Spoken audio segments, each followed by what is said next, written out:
आज दिल्लीच्या रामलीला या ऐतिहासिक मैदानावर विरोधी पक्षांच्या इंडिया या अलायन्स कडून एक मोठ्या रॅलीचं नियोजन करण्यात आलेलं होतं. रॅलीचं नियोजन करण्यामागचं विशेष कारण म्हणजे दिल्लीचे मुख्यमंत्री अरविंद केजरीवाल यांना ईडी कडून झालेली मागच्या आठवड्यातील अटकेसाठी असलेली कारणं आणि त्यातून जो मनी ट्रेल निघाला, हा लोकशाहीला धरून ही अटक झालेली नाही असा हल्लाबोल करण्यासाठी किंवा हे दाखवून देण्यासाठी आजचं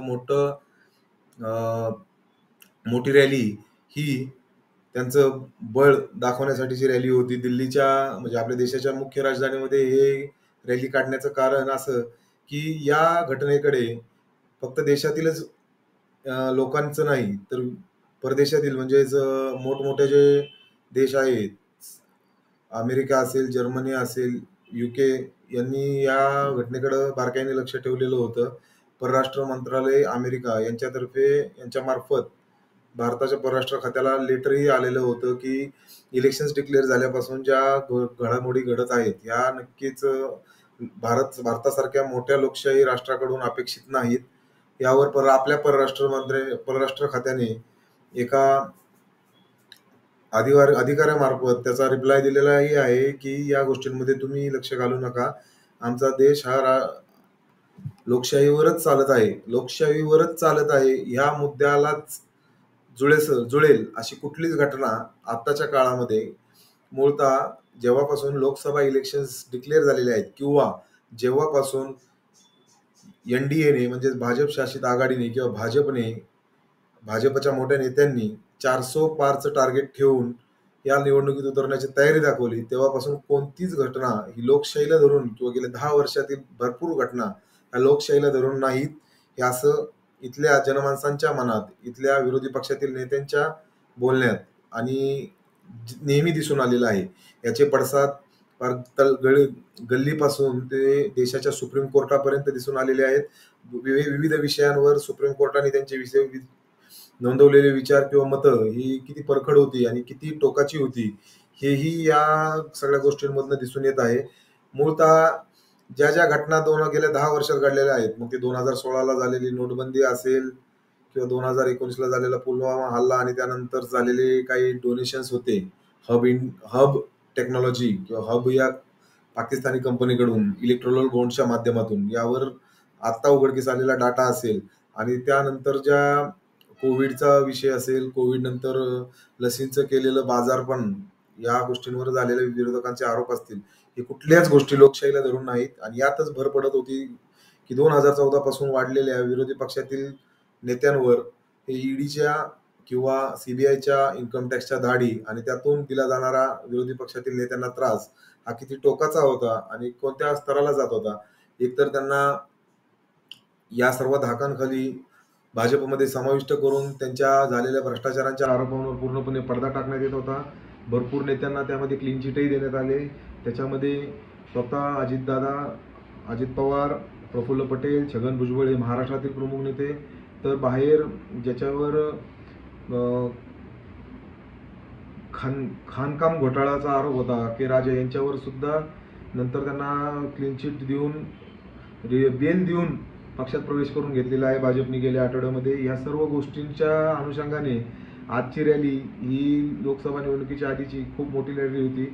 यामध्ये कळीचे मुद्दे ठरलेले म्हणजे देशातील सर्वात मोठा विरोधी पक्ष काँग्रेस, ज्याचे आता 52 खासदार हे संसदेमध्ये आहेत, जे की कमी जरी असले तरी बाकीच्या विरोधी पक्षांपेक्षा मोठे आहेत. आणि काँग्रेस हा देशातील सर्वात जुना आणि मोठा पक्ष आहे, ज्याची आजही केडर हे तळागाळातील गावांमध्ये वाड्या वस्त्यांवर आहेत.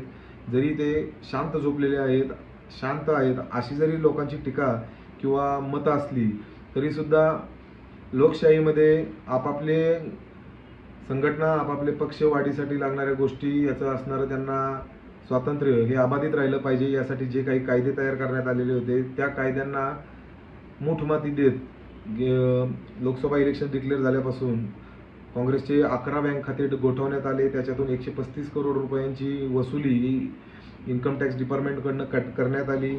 त्याचसोबत गेल्या 3 दिवसापूर्वी काँग्रेसला 1800 कोटी रुपयांच्या नोटीस ह्या दंड वसुलीसाठीच्या इन्कम टॅक्स डिपार्टमेंटकडून देण्यात आल्या. त्याबद्दल इंडियन नॅशनल काँग्रेसच्या प्रमुख नेत्यांनी, खजिनदारांनी यावर प्रेस कॉन्फरन्स घेऊन त्यांची मतंही व्यक्त केली. पण ही मतं प्रेस कॉन्फरन्सच्या माध्यमातून फक्त आणि फक्त यूट्यूबवर आणि काही सिलेक्टेड यूट्यूब चॅनल्सवरच दिसत आहेत. त्या गोष्टी मेनस्ट्रीम मीडियामध्ये किंवा जनतेपर्यंत, देशातील जनतेपर्यंत पोहोचाव्यात अशी कोणतीही पावलं मीडियाकडून उचलली जात नाहीत. याची शोकांतिका या विरोधी पक्षातील नेत्यांमध्ये आणि जनमानसांमध्ये उमटतच चाललेली आहे. सोशल मीडियाचा वापर करून किंवा यूट्यूब चॅनलचा वापर करून जी लोक, ज्यांना वाटतं की आत्ताच्या चाललेल्या देशभरातील किंवा गेल्या 10 वर्षातील देशभरातील घडामोडी या संविधानाला धरून नाहीत किंवा नीतिमत्तेला धरून नाहीत, अशी सर्व लोक आपापल्या सोशल प्लॅटफॉर्मवर जिथं जिथं पॉसिबल आहे त्या पद्धतीने येऊन प्रकट होण्याचा प्रयत्न करतात. त्यातलाच आपलाही हा छोटासा रोजचा प्रयत्न आपण चालू केलेला आहे, ज्याची सुरुवात खूप अगोदरच करायला हवी होती अशी शोकांतिका आमच्यासारख्यांच्या मनात आहे. पण असो, देर आहे बर दुरुस्त आहे.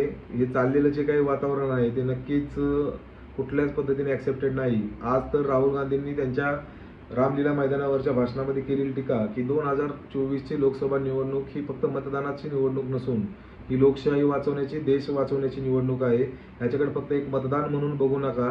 तुम्हाला जर तुमचं भविष्य, आपल्या देशाचं भविष्य, या संविधानाचं भविष्य जर योग्य मार्गावर नेहमी चालतं ठेवायचं असेल तर हे इलेक्शन किती महत्त्वाचं आहे यावर त्यांनी जोरदार टीकास्त्र मोदी आणि मोदी गव्हर्नमेंटवर सोडलं. त्याच्यामध्ये गोष्टींच्या सिक्वेन्स जर लावत गेलं की केजरीवालांना ज्या दिवशी अटक झाली त्या दिवशी सुप्रीम कोर्टाच्या आदेशानुसार इलेक्शन कमिशनच्या वेबसाईटवर SBIने दिलेला इलेक्टोरल बॉन्डचा डाटा हा अल्फान्यूमेरिक कोड सहित अपलोड करण्यात आलेला होता. त्यामधून येणाऱ्या कंपन्यांची नावं जी बाहेर येणार होती तारखेसहित आणि कोणत्या कोणत्या पार्टीला ते क्रेडिट झाले, हा डाटा, त्याचा बाऊ किंवा त्याचा इश्यू खूप मोठा होऊ नये, प्रसारमाध्यमांमध्ये तो उचलला जाऊ नये, सोशल मीडियावर तो उचलला जाऊ नये म्हणून एकदम परफेक्ट पद्धतीने प्लॅन करून ईडी प्रवर्तनालयाने,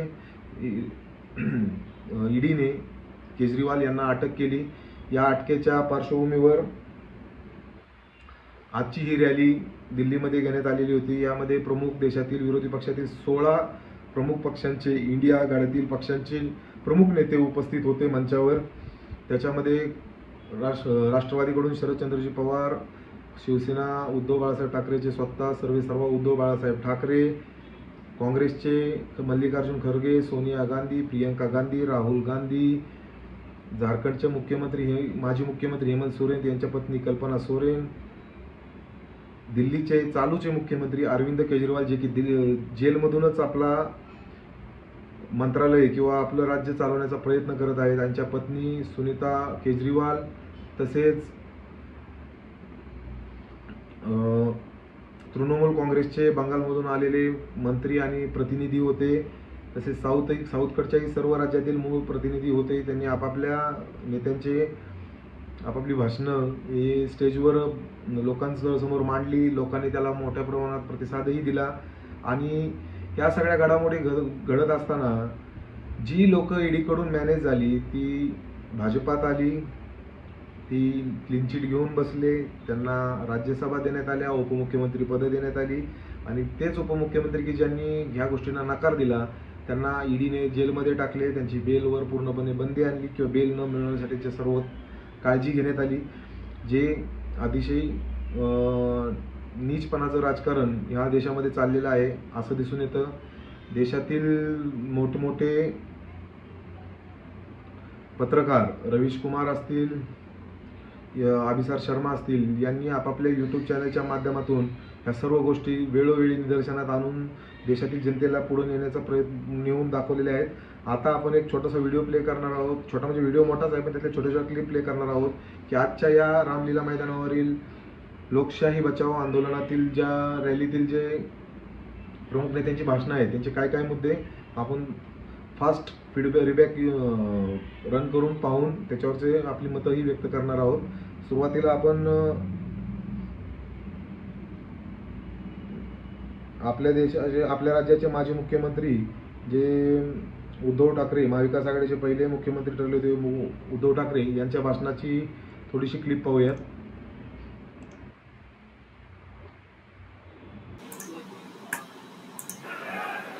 अपनी दो बहनें हिम्मत से लड़ रही है अगर बहन हिम्मत से लड़ रही है तो भाई कैसे पीछे रहेगा। और इसलिए हम सब दोनों अपनी जो बहनें हैं, कल्पना जी हैं, सुनीता जी हैं, आप चिंता मत करो, सिर्फ हम ही नहीं पूरा अपना देश हिंदुस्तान आपके साथ में है। देश में जो स्थिति है मैं दोहराना नहीं चाहूंगा। एक कुछ दिन पहले आपल्या देशातील कोणी घाबरणारी लोक नाहीत तर ती लढणारी लोक आहेत असं ठामपणे उद्धव ठाकरे सांगत आहेत. हे सांगण्यामागचा मेन उद्देश म्हणजे हेमंत सोरेन आणि केजरीवाल यांना अटक झाली तरी त्यांच्या पत्नी धर्मपत्नी या मागं हटलेल्या नाहीत.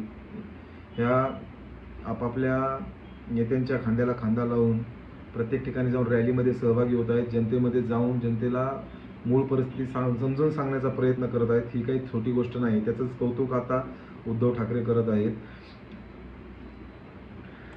देश तानाशाही की ओर चल रहा है, लेकिन अब वो आशंका नहीं रही, अब वो सच्चाई है। अगर बीजेपी सरकार को ऐसे लगते होगा तो बाकी आपकी सारी एजेंसीज हैं, ईडी, सीबीआई, इनकम टैक्स, जैसे हम इंडिया गठबंधन बनाकर सबके सामने आए हैं, अगर आप में हिम्मत है तो बीजेपी को मैं कहता हूं, चुनौती देता हूं कि बाकी सारे लोगों को छोड़ दो, आप सीधा आपके बैनर पर लगा दो कि बीजेपी के साथ जो 3 साथी पार्टी है वो ईडी, इनकम टैक्स और सीबीआई है। देश चाहिए और मिलीजुली सरकार हमें लानी ही होगी। ही गोष्ट तेवढीच खरी आहे मित्रांनो. विरोध जर नसेल तर माज हा वाढत असतो, अहंकार हा वाढत असतो.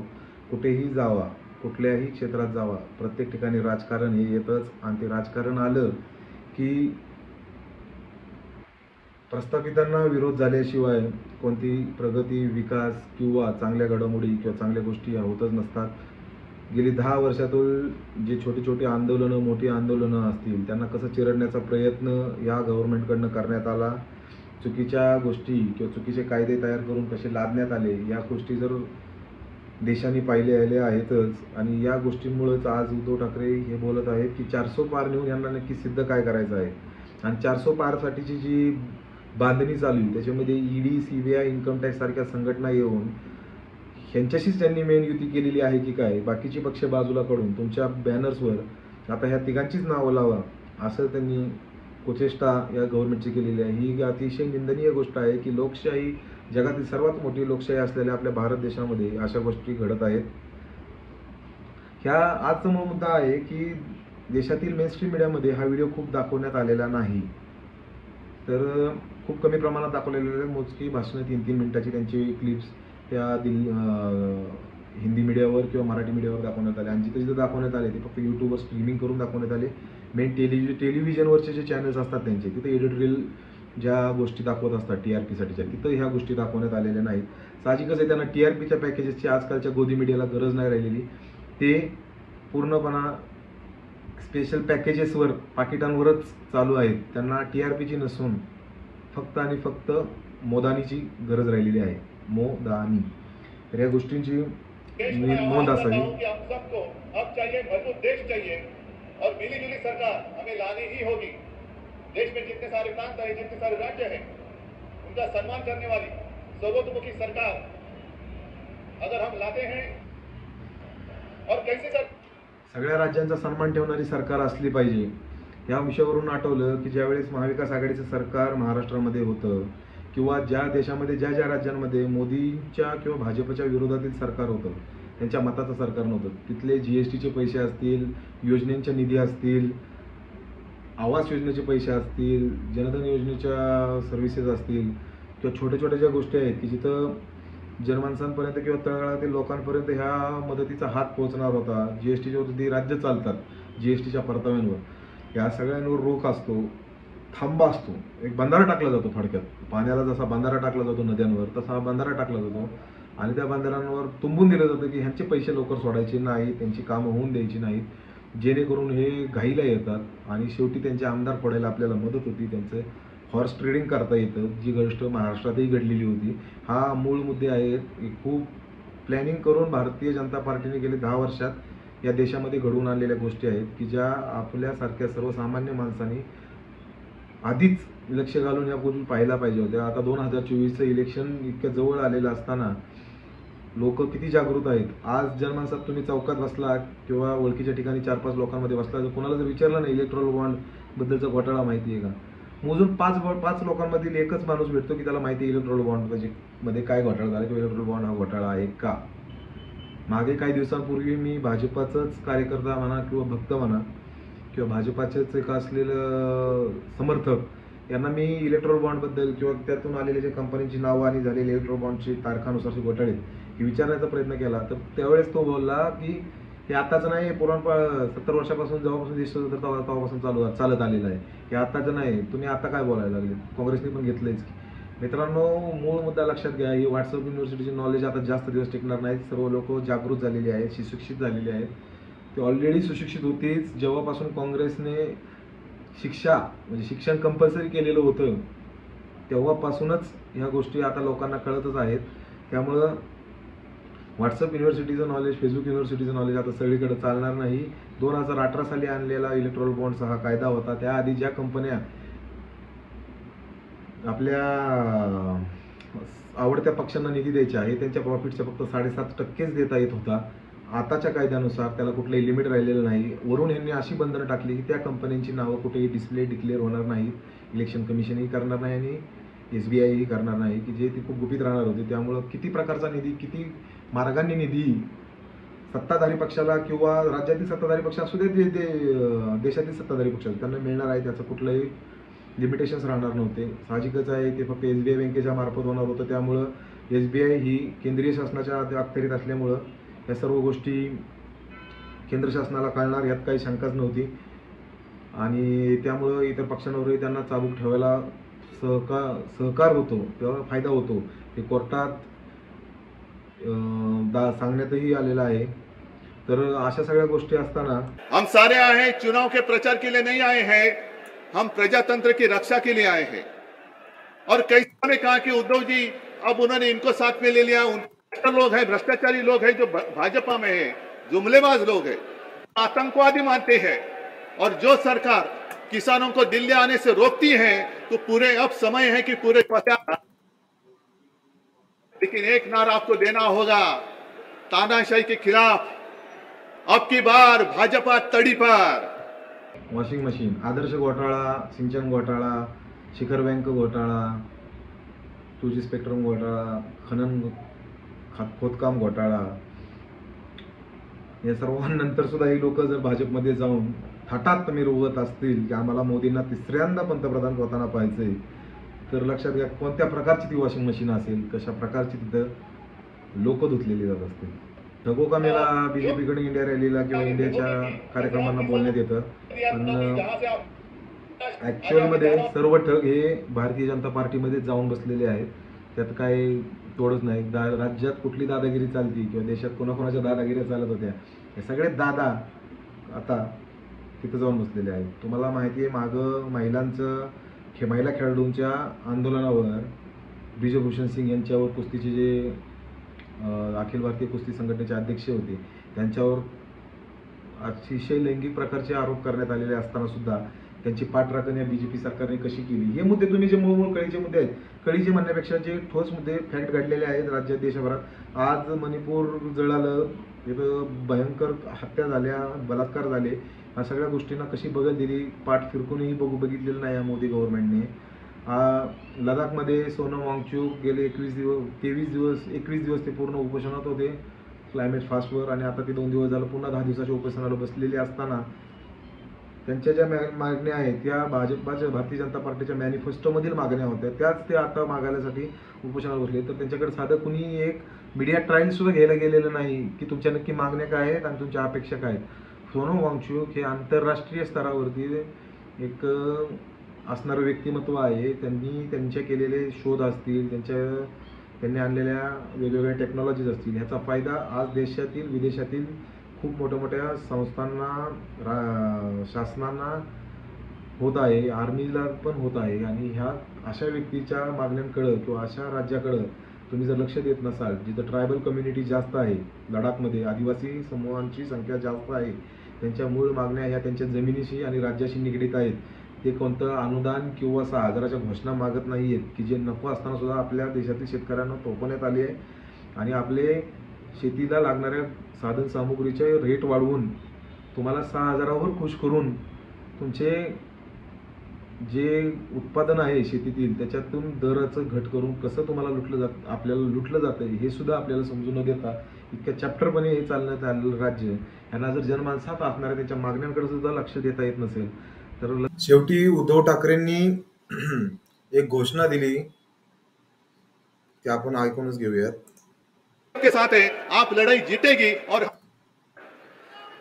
कि जब सीनियर लीडर्स बोल रहे हो रिक्वेस्ट महाराष्ट्र जीतेगी और हम सब लड़ाई जीतेंगे, प्रजातंत्र जीतेगा। जय हिंद।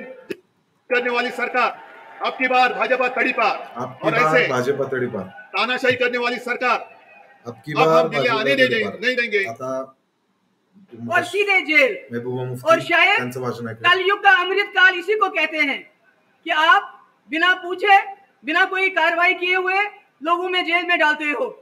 ये मैं उमर खालिद की बात नहीं कर रही हूँ जो पिछले 2 साल से जेल में है, मैं सिद्दीक कपन की बात नहीं कर रही हूँ, मैं मोहम्मद जुबैर की बात नहीं कर रही हूँ, मैं आपके चुने हुए नुमाइंदों की बात कर रही हूँ जिनको आप लोग वोट डाल के एमएलए बनाते हैं, लोकसभा मेंबर बनाते हैं, चीफ मिनिस्टर बनाते हैं, मिनिस्टर बनाते हैं। कैसे की बात नहीं है। हमने जम्मू कश्मीर में पिछले 5 साल से यही देखा है। उमर अब्दुल्ला साहब पूर्व मुख्यमंत्री म्हणजे आम्ही जम्मू काश्मीर मध्ये हेच बघतोय नेहमी। तुम्ही आता तरी बघताय की लोकतंत्र कसं पायदळी तुडवलं जात आहे। देशातील प्रमुख नेत्यांना मंत्र्यांना मुख्यमंत्री असणाऱ्या नेत्याला किंवा मुख्यमंत्र्यांना एका राज्याच्या माजी मुख्यमंत्र्यांना राजीनामा घेऊन माजी मुख्यमंत्री झाले। मुख्यमंत्री असतानाच ईडी कडून कारवाया कशा चालू केल्या हे कसं लोकतंत्र को बंद कर दिया गया और देश को बताया गया कि हम देश हित में कर रहे हैं। जब आप संविधान का उल्लंघन करते हैं, जब आप कानून का उल्लंघन करते हैं, वो देशभक्ति नहीं देशद्रोही होता है। जो तुम्ही जर कायदे मोडत असाल तर तुम्ही देशभक्त नाही, तुम्ही देशद्रोही असताय।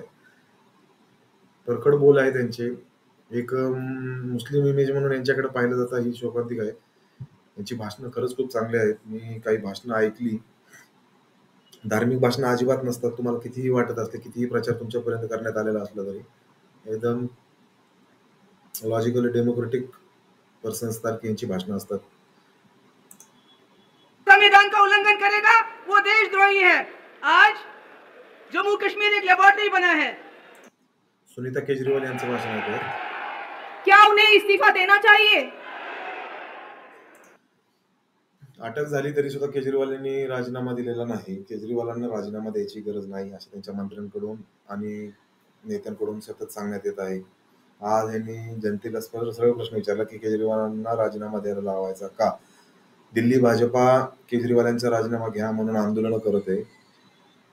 पोलिसांच्या पाठबळाने आंदोलन करत आहे। असं म्हणण्याचं कारण असं की अटकेच्या विरोधात जे आम आदमी पार्टीचे लोक आंदोलन करत होती त्याच्या व्हिडिओज काही मीडियामध्ये आल्या की मैं केजरीवाल हूँ असा बॅनर घेतलेला किंवा असा स्टँडी घेतलेले एका कार्यकर्त्याला पोलीस मारत होते। ते स्टँडी काढून घेऊन त्यांना गाडीत टाकून पोलीस स्टेशनला नेलं जात होतं आणि एका ठिकाणी भाजपचे कार्यकर्ते राजीनामा द्यावा केजरीवालांनी म्हणून त्याच्या प्रतिकात्मक पुतळ्याचं दहन करायला पोलीस मदत करत होते। अशी विरोधाभासाची प्रतिम म्हणजे चित्र दिसत आहेत ना सोशल मीडियामध्ये किंवा मीडियामध्ये तर दिसतच नाहीत, सोशल मध्येच ती आपल्याला ते पटत नाही। लोकशाहीला धरून नाहीये। मित्रांनो लक्ष घ्या, आपण राजकारणाकडे लक्ष घालत नाही। राजकारण हे सर्वसामान्यांसाठी नसतं। ही जरी खरं असलं तरी लोकशाहीमध्ये संविधानाने आपल्याला दिलेल्या अधिकारामध्ये जी एकमताची व्हॅल्यू आहे ना ती खूप महत्वाची आहे। 2014ला ज्या चुका झाल्यात, 2019ला ज्या रिपीट झाल्यात, 2024ला रिपीट होऊ नयेत म्हणून आज लोक जिथे जमल तिथे ह्या गोष्टी दाखवण्याचा प्रयत्न करत आहेत। हे अतिशय महत्वाची आहे। केजरीवाल जी को इन्होंने गिरफ्तार कर लिया। आपके केजरीवाल शेर है, शेर। ये ज्यादा दिन तक उनको जेल में तो भारत माँ को बहुत गुस्सा आता है। ऐसे लोगों से भारत माँ को सख्त नफरत है। केजरीवाल यांनी 6 घोषणा जेलमध्ये आइए, केलेल्या आहेत इंडिया आघाडीच्या मिलकर तर्फे, एक असं नया म्हणलं भारत त्यांनी. बनाते हैं। जिले में शानदार मल्टी स्पेशलिटी सरकार और लोगों को ऐसा भारत बनाने के लिए आह्वान करता हूं। यदि आप सब इंडिया गठबंधन को मौका देते हैं, जिम्मेदारी सौंपते हैं, तो हम सब मिलकर ऐसे महान राष्ट्र का निर्माण करेंगे। केवल नाम में इंडिया गठबंधन नहीं है, दिल में इंडिया है, दिल में। मैं यामध्ये त्यांनी 6 घोषणा केलेल्या आहेत केजरीवालांनी जेलमध्ये, की त्या 6 घोषणांना त्यांनी इंडिया आघाडीच्या इतर नेत्यांचाही प्रतिसाद मिळेल अशी अपेक्षा करतो आणि माफी मागून त्यांनी त्या घोषणा करण्याचा प्रयत्न केला. त्याच्यामध्ये वीज, गरिबांना वीज मोफत, 200 युनिट पर्यंतची वीज सगळ्यांना मोफत आणि प्लस शिक्षणासाठीच्या त्यांच्या योजना आणि मोहल्ला क्लिनिक सारख्या योजना आणि एमएसपी लागू, स्वामीनाथन आयोगाच्या अनुसार एमएसपी लागू करण्याची योजना, या गोष्टींवर त्यांनी आज घोषणा करण्याचा प्रयत्न केला. या पत्राच्या मार्फत त्यांच्या पत्नी सुनीता केजरीवाल यांनी हे जनतेमध्ये दाखवण्याचा प्रयत्न केला. इंडिया गठबंधन की ओर से आज 140 करोड़ लोगों, भारतवासियों को, मैम जी को, कल्पना सोरेन, और यहाँ उमड़ा ये जन सैलाब आप सभी को हेमंत सोरेन हुल यांच्या जोहार पत्नी है। आज ये उमड़ा ऐतिहासिक इस मैदान में, ये मैदान की मिट्टी राम जी की रामलीला की कहानी बताती है। अपने युद्ध करते सब तरीके से उन्होंने शक्तिशाली होते हुए भी हमेशा धैर्य एवं सहनशीलता को हरा करके भी उन्हें सम्मान की दृष्टि से देखा था। सभी का मजबूती, आप सभी का गठबंधन, आप सभी का आशीर्वाद हम सबको चाहिए। अंत में सिर्फ मैं इतना कहना चाहूंगी, झारखंड झुकेगा नहीं, इंडिया झुकेगा नहीं और इंडिया रुकेगा नहीं। इंडिया लोगों ने झुकेगा पटना नहीं, में इंडिया किया, रुकेगा नहीं. दूसरा बॉम्बे में किया और तीसरा आज जो है दिल्ली में हो रहा है। आपकी लड़ाई के लिए हम सब लोग आए हैं और आपकी लड़ाई लड़ रहे हैं तेजस्वी यादव, और हम लोग सब लोग चाहते हैं कि इस लड़ाई में आपका साथ मिले, आपका आशीर्वाद मिले और आपका प्यार मिले। जो लोग नारा लगाते हैं आपकी बात 400 पार, उनका मुंह है, कुछ भी बोलेंगे, लेकिन एक बात तय है, जनता ही मालिक है, आप मालिक हैं और आपको तय करना है कि देश के शासन में कौन बैठने का काम करेगा। आज यहां दिल्ली की जनता से पूछना चाहते हैं, वो लोग नारा लगा रहे हैं, टारगेट फिक्स कर रहे हैं, आपकी बार 400 पार, ऐसा लग रहा है कि पहले से ही ईवीएम सेटिंग हो चुका है। ईव्हीएम सेटिंग झालेली ये आहे. लोग शेवटी त्यांनी हाथ उठा के बताइए, भाजपा इनको साठी सत्ता बोलले से काय बाहर ते? करना है कि नहीं करना। आज हम सब लोग पर, मेरे जीजाओं पर, मेरे पिता के जितने संबंधी अख्ख्या घरावर यांच्या कारवाया झालेल्या आहेत, वडिलांपासून दाजी, मामा, काका, अभी हलवा देकर के जे परोस कोणी देते सोडलेलं हैं। नाहीये. ये लोग पार्टी तरी सुद्धा है, हे घराणं अजून इसलिए मागं इन पे हटलेलं विश्वास नाही. मत हे कीजिएगा। खूप महत्वाचं आहे. मोदी जी कहते हैं, मोदी जी की गारंटी वैसे ही गारंटी है जैसे चाइनीज माल होता है। मोदी जी खड़ा भी नहीं हुए राष्ट्रपति के सम्मान में, खड़ा भी नहीं हुए। एक आंकड़ा हम जरूर बताना चाहेंगे, देश में इंटरनेशनल लेबर ऑर्गेनाइजेशन ने सर्वे किया है, महत्वाचे आकडे उसमें आंकड़े हैं कि आज देश में बेरोजगारों में से 83% युवा है। पढ़े लिखे युवाओं में बेरोजगारी लगभग 65% है।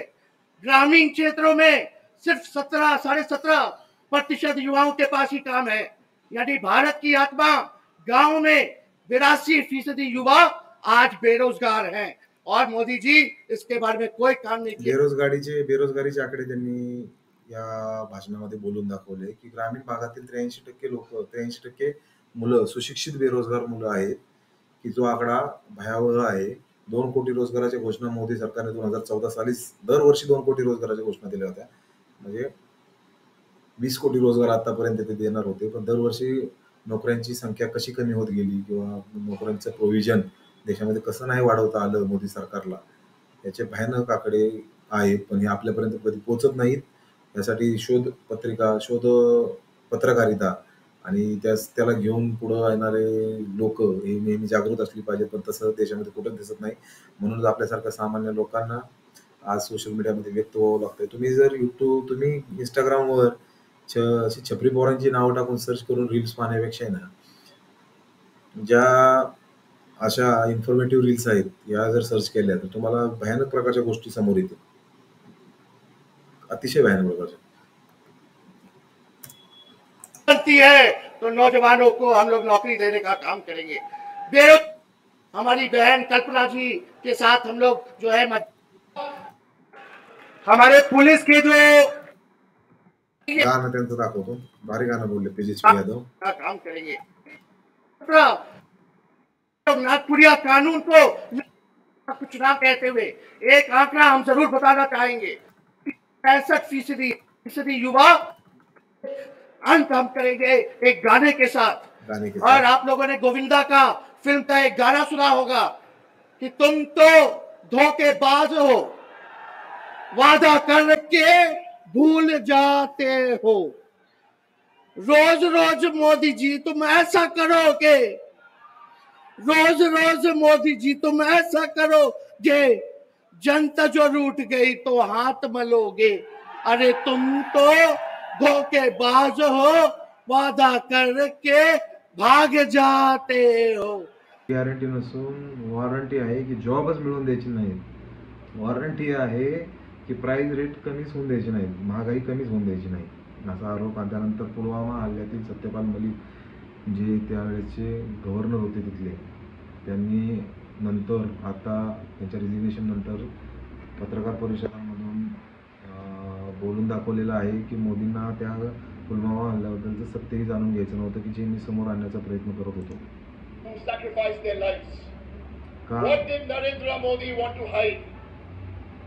Why did Narendra Modi do cheap politics when our jawans sacrificed their lives? Desperately seeking votes was Modi. We want the truth. हमले सोचेंगे जो संविधान हमें दिया इस घर हमला होता है, सदन संख्या पर हमला होता है, तो हर राजनीति की जिम्मेदारी है इसको बचाने के लिए मिलकर हम लोगों को कदम उठाना होगा. म्हणजे हे फक्त कैसे उठाएंगे? कोणत्या विरोधातल्या राजकीय नेत्यांची किंवा राजकीय पक्षांची जबाबदारी नसून बाबासाहेब आंबेडकरांच्या मतानुसार हे प्रत्येक नागरिकाचं कर्तव्य आहे, नागरिक शास्त्रानुसार, की आपला देश, संविधान आणि इथला कायदा सुव्यवस्था व्यवस्थित राखण्यासाठी प्रत्येकाने जबाबदारी घेणं हे गरजेचं आहे. ते सामान्य लोकांसाठी मतदानाच्या हक्कातून असो किंवा वेळोवेळी आपलं मत स्पष्ट करण्याच्या बाबतीत असो.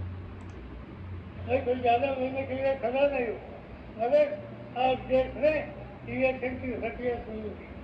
इस इलेक्शन में जिस मतदाता केंद्र पर आप जाएंगे वहाँ एक बात हमेशा ध्यान में रखिए कि आपका वोट लानत है और उनका जो उनके साथीदार है इनके खिलाफ दीजिए, उनको डिफीट करिए और देश के सामने और गलत रास्ते भर जाते हो तो इस देश की जनता किस तरह से कदम उठाती है इसका एक उदाहरण आप देख सकते हैं. तो देखिए इतना मैं कहता हूँ और आपसे इजाजत करता हूँ.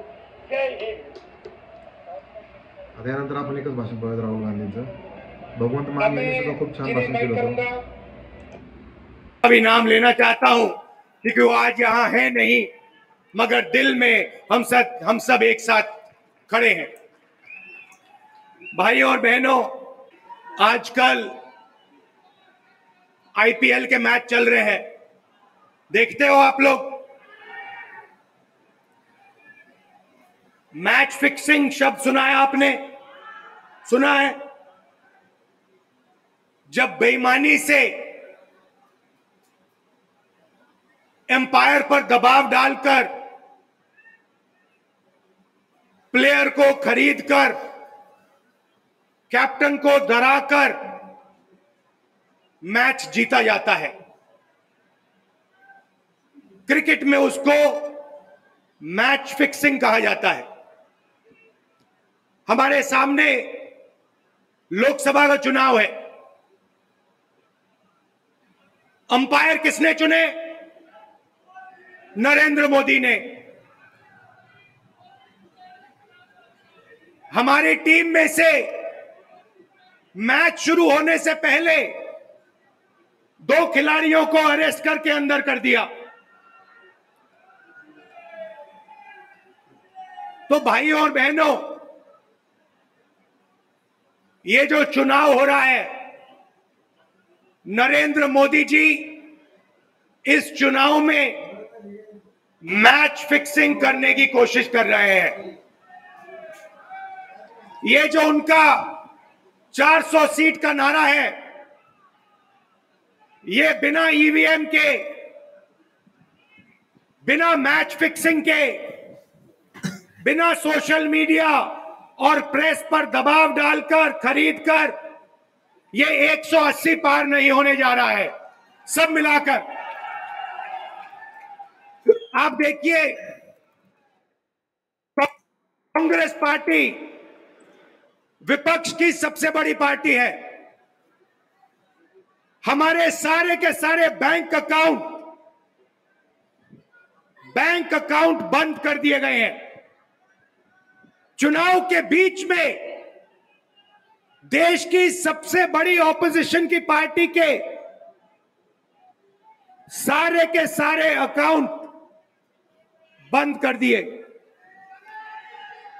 हमें कैंपेन चलाना है, हमें लोगों को प्रदेशों में भेजना है,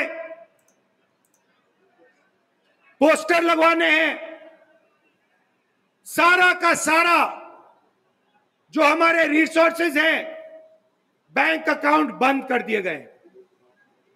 तो ये कैसा चुनाव हो रहा है?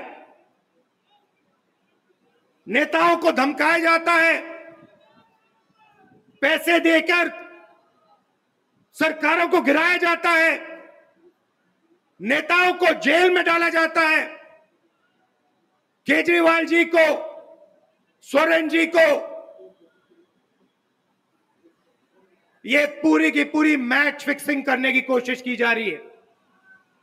और ये मैच फिक्सिंग सिर्फ नरेंद्र मोदी नहीं कर रहे हैं, ये मैच फिक्सिंग नरेंद्र मोदी और हिंदुस्तान के 3-4 सबसे बड़े अरबपति मिलकर कर रहे हैं। यह सच्चाई है। और यह मैच फिक्सिंग क्यों हो रही है? भाइयों और बहनों, इसका सिर्फ एक लक्ष्य है कि हिंदुस्तान का संविधान, जिसने इस देश के गरीब लोगों को भविष्य दिया, सपने देखने का हक दिया। महत्वाचा मुद्दा आहे, जेव्हा एखादा सामना होतो, दोन्हीही टीमला समान प्रोव्हिजन्स, समान अधिकार, समान साधन सामग्री, समान खेळाडू आणि समान संधी दिली जाते। फक्त हे 2 खेळाडूंचं मैदान नाही। लोकसभा 2024 इलेक्शनमध्ये भरपूर खेळाडू उतरतात, भरपूर पक्ष उतरतात, पण इथं समान संधीचं काय, लेवल प्लेइंग ग्राउंड, जे इलेक्शन कमिशनने त्यांच्या शेवटच्या प्रेस कॉन्फरन्समध्ये बोलून दाखवलं होतं की आम्ही सर्व पक्षांसाठी, सर्व उमेदवारांसाठी लेवल प्लेइंग ग्राउंड प्रोव्हाइड करत आहोत। समपातळीवर होणारी ही लढाई असणार आणि समान पातळी कधीच सोडलेली आहे या भारतीय जनता पार्टीने आणि त्यांच्या सरकारने। हे हेमंत सोरेनची अटक असो, राहुल गांधी यांच्या पक्षाचे इंडियन नॅशनल काँग्रेसच्या अकाउंटची सीज करण्याची पद्धती असो, त्यांना ठोठवण्यात आलेला 1800 कोटींचा दंड असो, काँग्रेसचे राज्य स्तरावरील, देश स्तरावरील मुख्य नेते फोडून भाजपमध्ये प्रवेश करून घेणे असो, ईडीच्या दबावाकडून, स्वइच्छेने नाही, ईडीच्या दबावाकडून, जे मुंबईच्या रॅलीमध्ये राहुल गांधींनी स्वतः सांगितले होते की अशोक चव्हाण म्हणजे महाराष्ट्रात एक मोठे नेते माझ्या आईपाशी येऊन रडले की माझी इच्छा नाही आहे जाण्याची, पण जावं लागतंय नाहीतर मला अटक होईल। ईडीच्या दबावाखाली ज्या गोष्टी आहेत ह्या अतिशय वेदनादायी आणि चुकीच्या आहेत। यावर आपल्या सर्वांचं लक्ष असणं खूप गरजेचं आहे, हेच महत्वाचं आहे। इस आवाज को कोई नहीं दबा सकता। दुनिया में कोई ताकत नहीं है जो इस आवाज को दबा सकती है। भाइयों और बहनों, बीजेपी के एमपी ने कहा कि जैसे ही हम चुनाव जीतेंगे, मैच फिक्स करके 400 सीटें जीतेंगे, वैसे ही हम संविधान को बदल देंगे, संविधान को रद्द कर देंगे। अगर आप लोगों ने पूरे दम से वोट नहीं दिया तो इनकी मैच फिक्सिंग कामयाब हो जाएगी, ये आप भूलिए मत।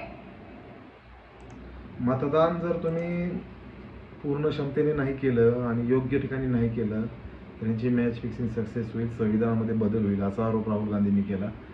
याबद्दल त्यांनी भरपूर मुद्दे या भाषणामध्ये घेतले. तुम्ही इंडियन नॅशनल काँग्रेस असेल, राहुल गांधी असतील, आम आदमी पार्टी यांचे यूट्यूब ऑफिशियल चॅनल्स आहे त्यावर ही पूर्ण व्हिडिओ पाहू शकता. भगवंत मान पंजाबचे मुख्यमंत्री, मैं बहुत जूनियर हूँ, बहुत ही सीनियर लोग बैठे हैं, लेकिन नहीं है जो शाख से टूट कर गिर जाएंगे। आंधियों को कह दो अपनी औकात में रहें। केजरीवालांच्या अटकेवर यांनी खूप तीव्र त्यांचं भाषण केलं. छोटंसं भाषण होतं, शेरोशायरीचं भाषण होतं. तर हे झाले आजच्या रॅलीच्या बद्दलचं. मित्रांनो, हे एकूणच असं दिसतं की आजच्या रॅलीला आलेला जनतेचा दिल्लीतील मोठा प्रतिसाद होता. भरपूर राज्यातून कार्यकर्ते प्रतिनिधी, इंडिया आघाडीच्या जेवढे प्रमुख पक्ष आहेत त्याचे कार्यकर्ते हे दिल्लीमध्ये जमा झालेले होते. रामलीला मैदानावर लाखांच्या वर जनसमुदाय होता. अशा प्रकारच्या चर्चा इथं करण्यात आलेल्या होत्या किंवा आलेले होते. याच इंडिया आघाडीने मॅच फिक्सिंगचं राहुल गांधींनी मॅच फिक्सिंगचे आरोप भाजप गव्हर्नमेंटवर, मोदींवर लावलेले आहेत. आणि प्रियंका गांधींनी शेवटी भाषणाचा समारोप करताना किंवा रॅलीचा समारोप करताना म्हटलं की दम असेल तर ईडी, सीबीआय, आयटीचे ॲक्शन्स थांबवा. विरोधी पक्षांचे जे काही तुम्ही कुरघोडी करून बँक खाते जप्त करताय किंवा समान लेव्हल ग्राउंडला न लढाई होता कुरघोड्या करण्याचा प्रयत्न करताय, हे सर्व गोष्टी थांबवा आणि मग मैदानात या आणि इलेक्शनच्या रॅल्या किंवा इलेक्शन चालू करा. मग पाहूयात की या देशाची जनता कोणाला सपोर्ट करते ते. तुम्ही मूळ गोष्ट लक्षात ठेवा, BJPचे हे मेन टार्गेट राहुल गांधी आणि केजरीवाल हे दोनच असतात. कारण ही दोघांची भाषणं ही जनतेला आजकाल खूप आवडायला लागलेली आहेत. केजरीवालांचं भाषण तर अख्खं राज्य इकडचं तिकडं नेऊन ठेवतं. पंजाबच्या निवडणुकींवर आपल्याला लक्षात आलं, दिल्लीच्या पहिल्या निवडणुकीतून आपल्याला लक्षात आलं. तर हे अशा नेत्यांना जर आत्ताच बंद नाही केलं तर हे इलेक्शन त्यांना किती अवघड जाणार आहे. 400 पार तर लांब, 200 सुद्धा अवघड आहे. आज असं राहुल गांधींनी सांगितलं की मीडिया काढा, ईडी, सीबीआय, इन्कम टॅक्स काढा आणि तुमचं म्हणजे पैसा पाण्यागत वाहून जी लोक खरेदी करून तुम्ही उभं करताय हे असलं काढा. तर तुमचं 180 सीटं येणंसुद्धा अवघड आहे. मी तर म्हणतो 100 सुद्धा अवघड आहे अशा पद्धतीने जर असेल तर ह्या सगळ्या गोष्टी आहेत मित्रांनो. यावर आपलं नेहमी लक्ष राहणारच आहे. आजचा आपला रॅलीच्या संदर्भातला व्हिडिओ तुम्हाला नक्कीच आवडला असेल अशी अपेक्षा करतो. आणि सुरज स्पीक लाईव्हच्या आजच्या एपिसोडला तुम्ही पूर्ण पाहण्याबद्दल धन्यवाद. आवडला असेल नक्की लाईक करा. तुमच्या काही कमेंट्स असतील खाली नोंदवा. सुरज स्पीक लाईव्हला जोडल्याबद्दल खूप खूप धन्यवाद. थँक्यू.